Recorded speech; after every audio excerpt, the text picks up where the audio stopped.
Well, I've had some folks asking me for videos on the Juki 1541 walking foot sewing machine. This one happens to be the 1541s, but let's start by going over how to thread your machine.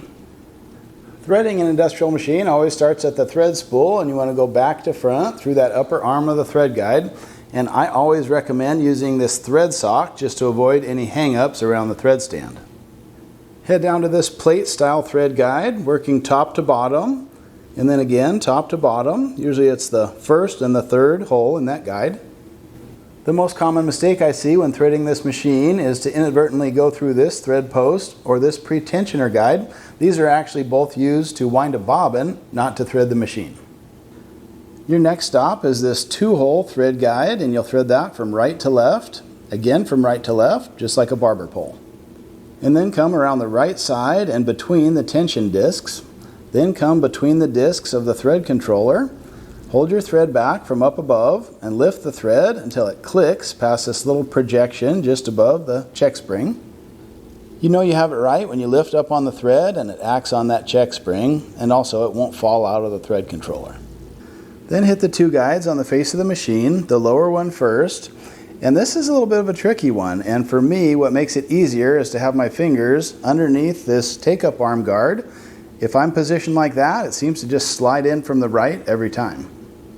Have your take-up arm in the top position and thread that from right to left. On the way back down, you just go through the lower guide. And then this bizarre and somewhat cryptic series of guides that you need to be familiar with if you own a Juki. So you're actually going through this rectangular opening there. And then you go to the right side of this little thread guide so that you're on the right side of that screw. Next, pass through this lower rectangular opening. And don't forget to pass through the needle bar thread guide. That'll really help you prevent upper thread shredding or fraying. And finally, thread the needle from left to right.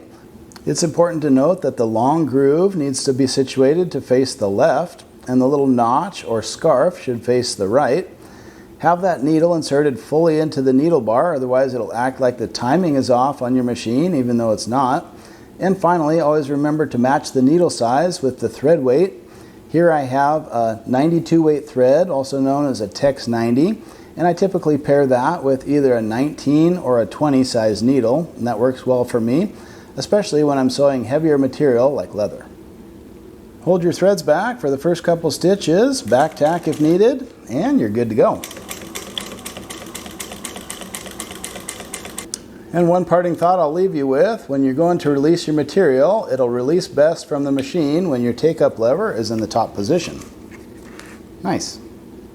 Give me a quick thumbs up if you like today's topic, or consider subscribing to the channel. And always, I love hearing from you down in the comments section. So if you just take it step by step, it's really easy to thread up this 1541s, but I tell you what, look for other topics like how to wind a bobbin, oil your machine, or other maintenance tasks. If you just search Juki sewing machine and the thoughtful woodworker, that'll get you there. Otherwise, I'll put links down in the description below.